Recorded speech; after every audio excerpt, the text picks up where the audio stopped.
Hello and welcome. This is Environmental Ethics. And in this video, we're going to be taking a look at the shallow and deep ecology movement that is defined by Arne Naess. We'll explore Naess's impact on environmental philosophy, and we'll contrast this between both conventional and radical ecological views. Welcome back. It's great to have you, and I'm excited to talk about this philosopher today. So today we're going to be taking a look at Arne Naess. And I apologize if I'm mispronouncing his name. I am American. He is Norwegian. So he's a really important ecological philosopher, but he's also very practical and he's a bit of a political philosopher. And I would say that Arne Naess represents really a radical perspective in terms of environmental ethics. In 1973, Arne Naess introduced the groundbreaking distinction between what he called shallow and deep ecology.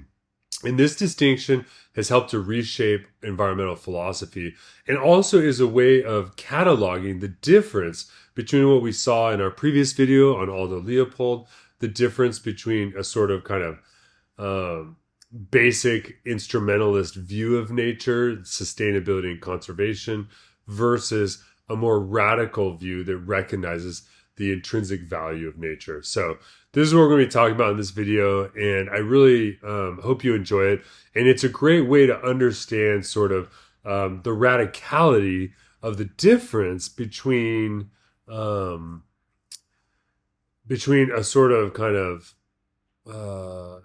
basic argument that the environment matters for economic or ecological reasons, conservation, versus the idea that it has intrinsic value. Now, it's also categorized in our philosophy book here as a sort of ecological psychologism, because we're going to see that Naess's view is going to take it a little bit further, which is we have to change our very sense of identity. At the end of the video, we'll also talk about his 8-point platform for thinking about political environmentalism. He's something of an environmental pluralist, and his argument is you don't have to agree to everything he says in this view in his talk, or you don't have to agree with everything that he thinks. But at the end of the day, what we need to do is we need to actually activate ourselves politically. And environmentalists and people who care about the environment need to come together, even despite the various philosophical or cultural disagreements that they may have. So let's start with the notion of shallow ecology. Think of the notion of deep versus shallow. Shallow is going to be somewhere superficial, whereas deep is going to try to go to the heart of the matter. First and foremost, shallow ecology has a human-centric focus. So the shallow ecology movement prioritizes the immediate solutions to the environment, or the environmental issues that we recognize, that directly impact, for instance, human health and economic interest. And this leads generally to short-term fixes rather than long-term sustainability. So this is the person who is anthropocentric in their view of the environment. Naess would consider to be a member of the shallow ecology movement. And shallow ecology tends to emphasize technological solutions. So we have problems with the climate, we have lots of pollution. The technological solution is to try to capture that carbon, but not stop actually mining and burning fossil fuels. So for instance, shallow ecology emphasizes technology and policy-driven approaches that try to manage the environmental problems, but they overlook these deeper philosophical questions about our relationship to nature and about the notion of non-anthropocentric values. The other thing is shallow ecology tends to try to maintain the status quo, to keep things how they are. So the movement of shallow ecology often leads to reforms, ecological and environmental reforms, that maintain the status quo of consumerism and industrial growth. But the problem is that by just maintaining the status quo, shallow ecology fails to challenge the underlying anthropocentric worldview that's actually driving and creating all of these environmental degradation problems. So put it this way, on the one hand, shallow ecology is looking to ultimately articulate a technological fix, but maintain the current status quo. But it does recognize environmental problems. Now, let's contrast this with the notion of deep ecology. Deep ecology, of course, is not looking for a pure technological fix, but is trying to look for a better determination of our actual relationship with nature and try to articulate non-anthropocentric value systems.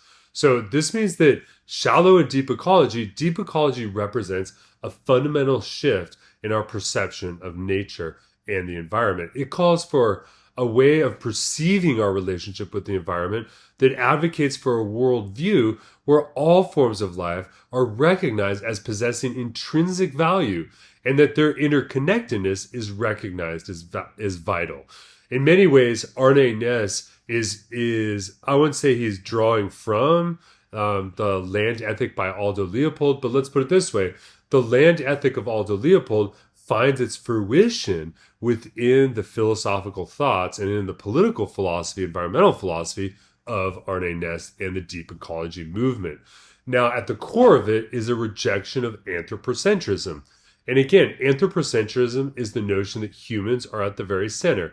Anthropocentric, the idea that human-centered value systems. Now, deep ecology rejects that. And instead, it emphasizes that humanity is not the center of existence alone. Instead, it promotes the idea that humans are just one part of a complex ecological community, fostering a sense of responsibility towards all living beings and all living things. Now, Arne Naess is more radical than, for instance, Aldo Leopold, because that means he argues that if we're going to take this seriously, deep ecology is actually going to, in some cases, reject the interest of human beings when the interest of human beings override and degrade the environment. So that means Arne Naess is more radical here. We need to actually stop and maybe consider changing our standard of living. Today, people in the Western, or let's call them the industrialized world, live at a very high standard of living. But if everyone in the world was going to live with the standard of living that I, for instance, enjoy, and I imagine many of you who are watching this online enjoy, then that means we would literally need multiple planets. We don't have enough planets of resources to actually foster and create the standard of living that we enjoy in the industrialized world. And so what does that mean? It means we're going to have to cut back. So if we reject anthropocentrism, it's going to lead ultimately to a much more radical perspective. Now, this means that deep ecology wants to recognize and embrace what Arne Naess calls the ecological self. It encourages us to recognize that within our own identity is our place within the natural environment. And this means recognizing that personal well-being is intrinsically connected to the health of the planet, the ecological habitats that exist, and the inhabitants, including animals and all the other life forms, flora and fauna that exist on Earth. So we need to change our own sense of identity. And this is actually fairly radical, probably for most of us who are watching, or most of you watching this, and even for myself, because it means that we have to restructure our own sense of self. Now, at the core of deep ecology, of course, is this notion, which we've talked about many times, of intrinsic value and interconnectedness. Deep ecology emphasizes the intrinsic value of all living things, advocating for a philosophical and a spiritual awakening where humans are seen as integral members of a larger community rather than just as dominators or caretakers of the environment. So this means that deep ecology rejects a stewardship model for thinking about environmental problems. We're not stewards of the environment, we're members within the environment. And this worldview is rooted in the notion that we have interconnectedness and also biocentric equality. Note the idea here being that the fact that we're living beings means we're equal with all other living beings, which means that human interest should not override natural life interest in general and the interest of other animals and plants and so forth. And this suggests that all life forms possess an inherent worth that needs to be respected accordingly. Now, by contrast, just to keep this contrast going, shallow ecology operates within a human-centered framework, focusing primarily on environmental issues that in some way interject or threaten human welfare or human interest. So shallow ecology tends to prioritize technological solutions and policy reforms because it wants to maintain a status quo, because the status quo is anthropocentric. And this is precisely what Arne Naess is going to reject. Now let's talk a little bit about what this notion is of the ecological self. Arne Naess's concept of the ecological self emphasizes a profound connection between individual identity and the greater web of life. And I have a sort of picture here of a person, I guess, sitting or meditating on a dock in what I assume is Norway, but I'm not sure where, or maybe California, right? Is that you are a part of the environment. You're a part of the web of life, and you need to see yourself as that. So if I ask you who you are, you'll tell me an answer. You'll say, I'm X, or you'll say, I'm a Christian, or I'm an American, or I'm a Norwegian. That's national identity. That's religious identity. That's your personal named identity. But here we need to think of the self, the very concept of our own identity is expanding to recognize that we are relational within the environment. And by expanding this sense of self beyond simply our own individual egos, we can begin to recognize the well-being is intricately linked to the health of the environment overall. And this is a realization that I think comes right out of or is related equally to Aldo Leopold's land ethic. And it's a realization which fosters a sense of responsibility for nature and avoiding harm, because ultimately harming nature is a sense of harming ourselves.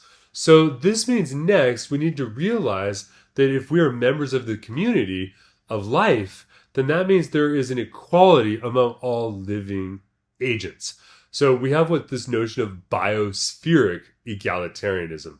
So the biosphere is, of course, the scientific concept of the entire planet and all of its ecological systems and their interconnectedness.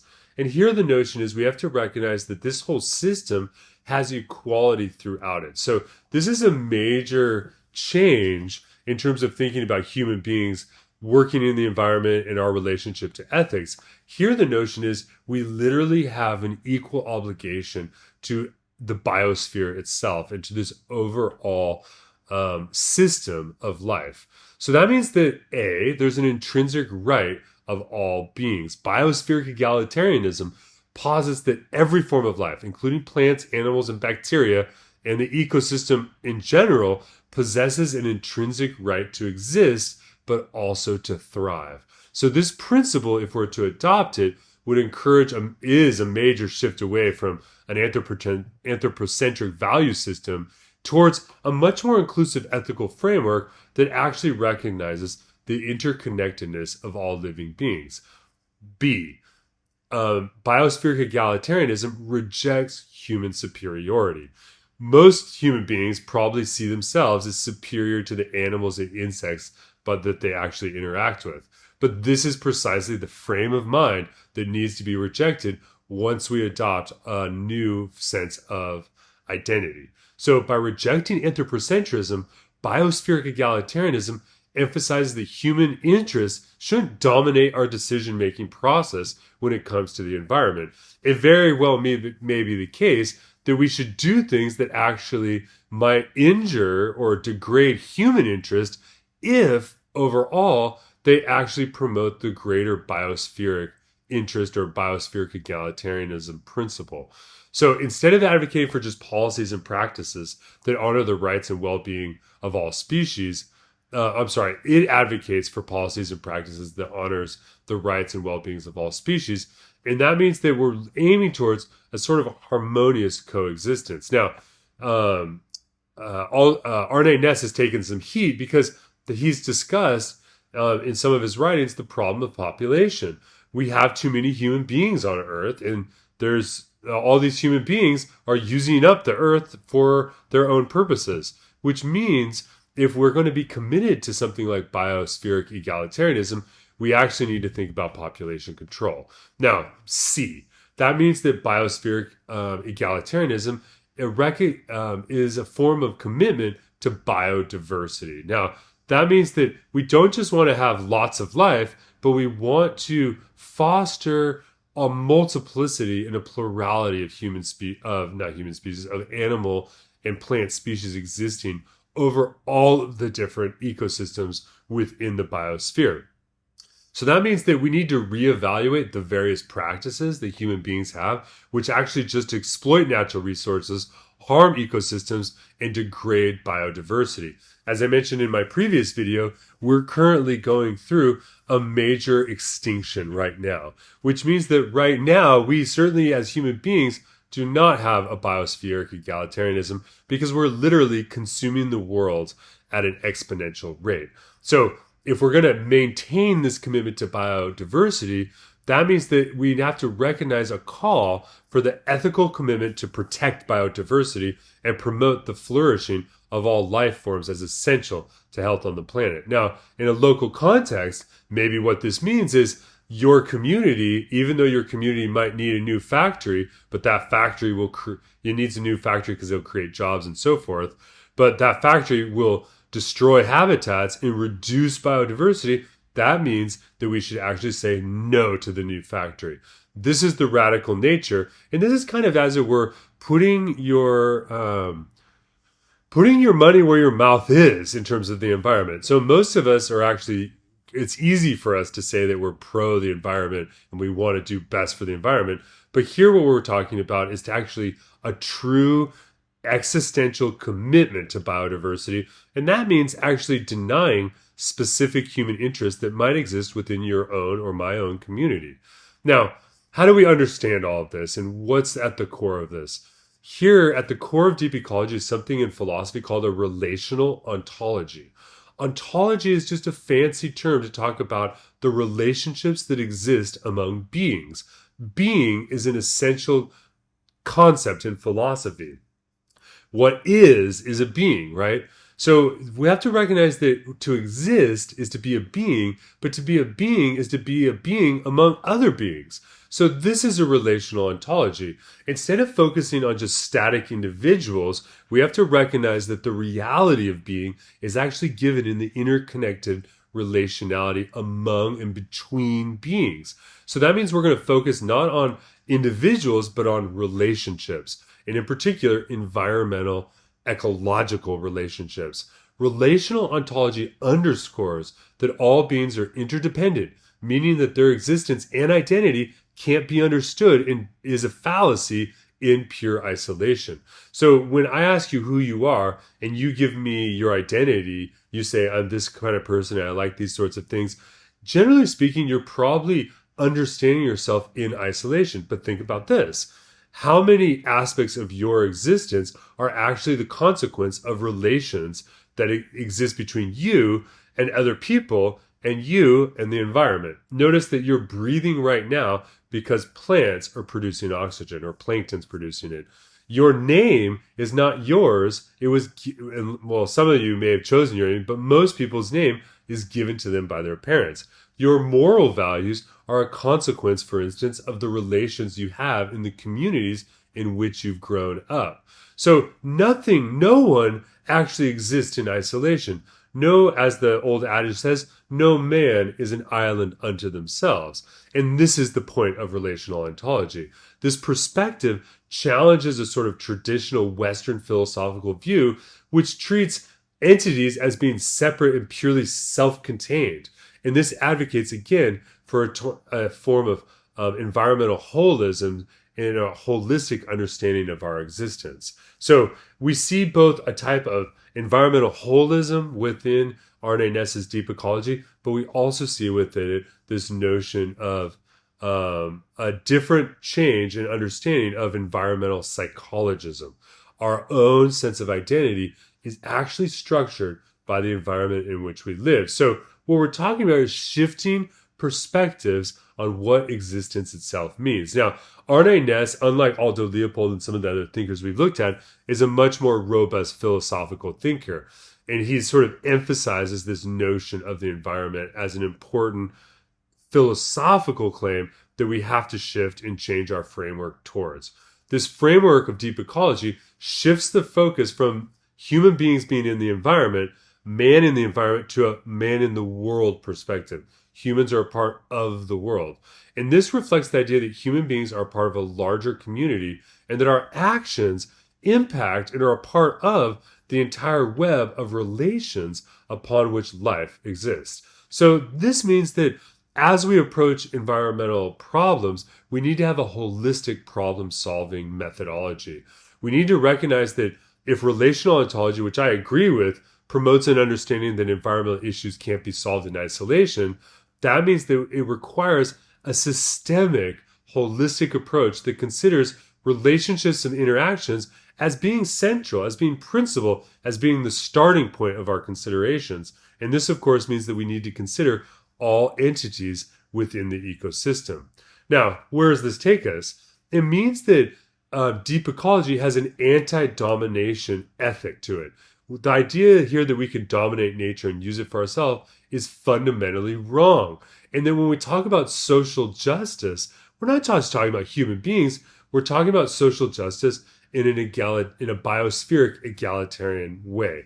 So deep ecology, advocates for the dismantling of all forms of domination, whether they're social, political, or ecological. And this includes, for instance, human forms of domination. In particular, think about capitalism. Capitalism, the idea that all of us have to get jobs and work, and if we don't have a job and don't work, we're homeless, poor, and we starve, right? This is a form of domination which is opposed by deep ecology. So I think it's important to recognize here that deep ecology centralizes the environment, but human beings are also a part of that. So we need to oppose and dismantle all forms of domination, however they exist, whether they're social, whether they're political, or whether they're ecological. And deep ecology emphasizes that these various hierarchies of control and domination ultimately stem and are rooted in an anthropocentric worldview that's fostering an ethic of superiority over both nature and marginalized people groups. So by addressing these interconnected oppressions, deep ecology seeks to promote equality and justice for all beings, not just animals in the environment, but also human beings, recognizing that the fight for environmental degradation is intrinsically linked to social justice itself. So in this way, deep ecology is a political platform, and we'll talk about that in a little bit. So we have to recognize that nature has an intricate complexity to it. So nature operates and exists functionally as a complex system where all the elements are interconnected and they create resilience and a resilient adaptation. Where nature creates a resilient and adaptive ecosystems. Now, this interconnectedness supports the biodiversity we talked about, and it promotes harmony among these living organisms.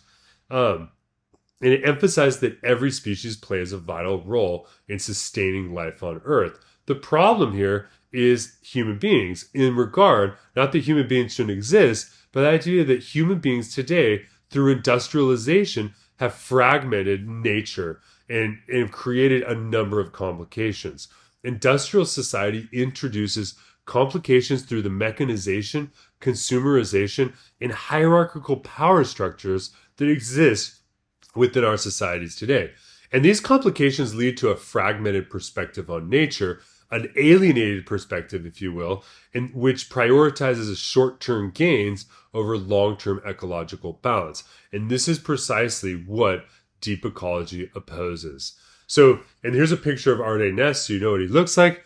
Arne Naess's Deep Ecology Movement is a critique of human-centered ecology. Human-centered ecology is one where we organize our understanding and prioritize human-centered objectives, whether they be farming, sustaining our population, developing new land, finding new resources for new technology, etc. And he argues for a radical systemic change in which our orientation acknowledges the interconnectedness of all forms of life, advocating for a deep understanding of ecological relationships rather than this narrow, shallow, and superficial focus on merely seeking out technological fixes for the environmental issues that we discover or recognize or observe. So let's contrast the way in which a shallow versus a deep ecology perspective would approach different issues. So number one, think about, for instance, the technical solutions. So let's imagine, for instance, we have the problem of climate change. What's causing climate change? What's causing climate change, for the most part, is actually our agricultural production of animals. But the other part of it is our industrial waste.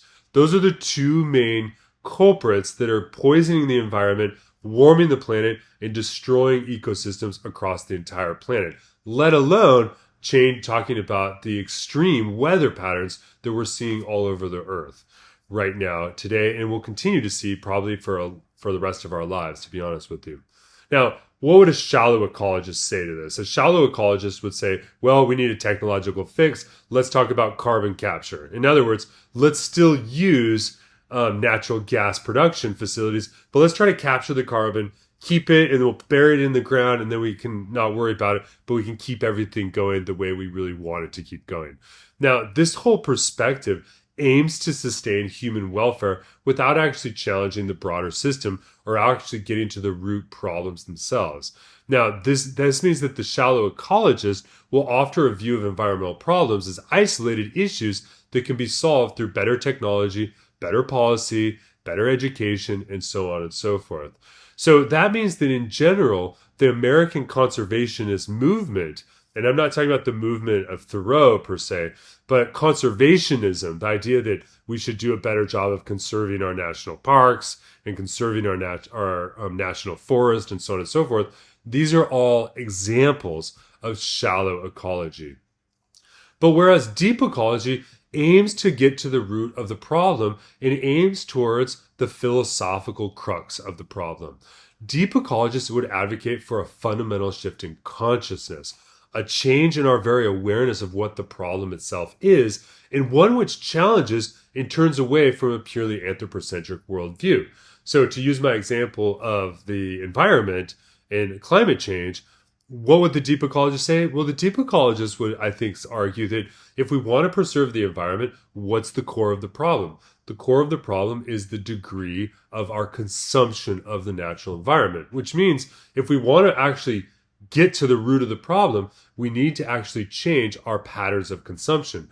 And maybe that means living a different standard of living. Maybe instead of getting a new cell phone every couple years, we need to change how we communicate and recognize that just indefinitely, forever and ever, getting new cell phones is actually a complete waste of the natural resources of which the environment has. But it also demonstrates a complete lack of regard for the interconnectedness and the intrinsic value of the ecosystems out of which these products are created. So deep ecologists are going to emphasize this and argue that we need to move towards a much more profound understanding of humanity's place within the ecological community. And this probably most definitely calls for a much more radical approach, not a technological fix, but a change of our own sense of awareness and consciousness, such that we would change our what we would actually value. Instead of valuing having more cell phones and more computers and so on and so forth, instead we would value preserving the natural environment and living in a holistic and biospherically thriving environment.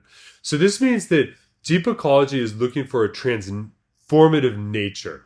It's transformative. We have to transform our sense of self. This is why Arne Naess's discussion of identity is absolutely essential to understanding deep ecology. So while shallow ecology seeks to mitigate these environmental issues through reform, deep ecology calls for a transformation in our own consciousness and within our social structures themselves. And this also means within our economic structures. Capitalism is predicated upon the idea of nature as being an infinite resource. That would have to change. So deep ecology tends towards a radical transformation, or arguing for a radical transformation of our economic system itself. So in many ways, it's difficult for us living in a shallow ecology world framework to recognize the radicality of what's being called for here. Because what we have to do is dissolve the illusion that we're actually separated from nature. We're not actually separated from nature. We're a part of it, and we're already integrated within it. Hence, we have to change our perspective. Now, what is the legacy of Naess's work? And we're going to have another video on Arne Naess and Deep Ecology in a little bit here. But we can say his work has had a major influence on contemporary environmental movements, in particularly environmentalism in the radical political sense, by advocating for a biocentric perspective that values all living beings equally, not just human beings and not just the utility that the natural world might provide for human beings. And this means a fundamental reevaluation of the ethical frameworks that actually form the foundation of our traditional social structures. This would mean changing our sense of what it even means to have a moral obligation and to protect the environment and what that might even mean. Protection, again, is not a technological solution, but it's a change in our awareness and our actual existential forms of life. One which would recognize and place at the very center the notion of intrinsic value for the environment. Now, Naess's work is also emphasizes, of course, the interconnectedness between human beings and nature, and has therefore been foundational in multiple discussions about sustainability, climate change, ecological justice, in the sense that it tries to foster a holistic understanding of environmental issues. By the way, this is a picture I want to show you. This is a picture here that comes from the Scottish Parliament, which has been much more environmentally aware than many of the other parliaments and political systems that exist around the world. Now, the last thing I want to mention here is what's called the eight-point platform of deep ecology, because deep ecology is a philosophical movement, and he later in our other text he calls it an ecosophy, eco-philosophy, but it's also a political platform. The goal here is not simply to have a conversation about the environment, but ultimately to make change. And Naess's view is that we have to bring together all like-mannered people and bring them together. So Naess doesn't think that you have to agree with all of his perspectives or agree with all of his prescriptions for environmentalism, you might say. But he thinks that what we need to do is converge on these 8 points and bring together political agents in order to actually bring about change. So what do these principles look like? The first principle is the idea that the well-being and flourishing of human and non-human life on Earth has value in itself. That means we're talking about inherent, intrinsic, and worth. And these values are independent of the usefulness or of the non-human world for human purposes. So first and foremost, we have to all recognize that the flourishing of the entire biosphere matters. Number 2, richness and diversity of life forms contribute to the realization of these values and are also values in themselves. Number 3, humans do not have a right to reduce the richness and diversity except to satisfy their absolute vital needs, which means that things like cell phones and smartphones don't count in the equation. What we're talking about is human beings may have a right to reduce the richness and diversity if it's absolutely vital for their preservation, but not in terms of their standard of living, let's say, or social preferences. Number 4, present human interference with the non-human world is excessive, and the situation is rapidly getting worse. Number 5, the flourishing of human life and cultures is compatible with a substantial decrease of the human population. So the flourishing of non-human life actually requires such a decrease. So Naess's view here is that we actually need to reduce the human population, and that actually reducing the human population will actually increase the flourishing of life and cultures, human lives and human cultures overall. What we're not talking about is killing human beings. What we're talking about is creating policies in creating a sustainable framework for human beings to exist on the planet without consuming it to the point that we're destroying our own identity. Number 6, policies have to be changed. The changes in policies are going to affect our economic, our technological, as well as our ideological structures. The resulting states of affairs will be deeply different from the present. So Naess is arguing that we need a radical change. And without that radical change, we are going to see the increased destruction of the natural world. And for Naess, that also means ourselves. Our own identity is destroyed. Every species that's destroyed on Earth is a destruction of my own interconnected identity in terms of where I sit. Remember, it's a relational ontology. Number 7, the ideological change we're talking about, the philosophical change, is mainly that of appreciating life quality, dwelling in situations of inherent worth rather than adhering to an increasing higher standards of living. In other words, Naess's argument here is we have to have a better quality of life, not necessarily more stuff. So it's inherently, I think number 7 here, is we need a change in our perception and an ideological change which is aiming for quality rather than quantity, and it's anti-materialistic. And finally, number 8, those who subscribe to these points have an obligation, directly or indirectly, to actually participate in an attempt to actually implement necessary changes. So if I've read through these first 7 points and you agree with them, and you've agreed with what I've said so far, Naess's point is that you yourself have an obligation to do something, either directly or indirectly, to participate in the possibility and in the actions which are necessary to actually make change in the world. This means at the end of the day, Deep Ecology is asking you and it's asking me to rethink our role in nature. He challenges us to redefine our very understanding of humans, the human place within the ecological framework.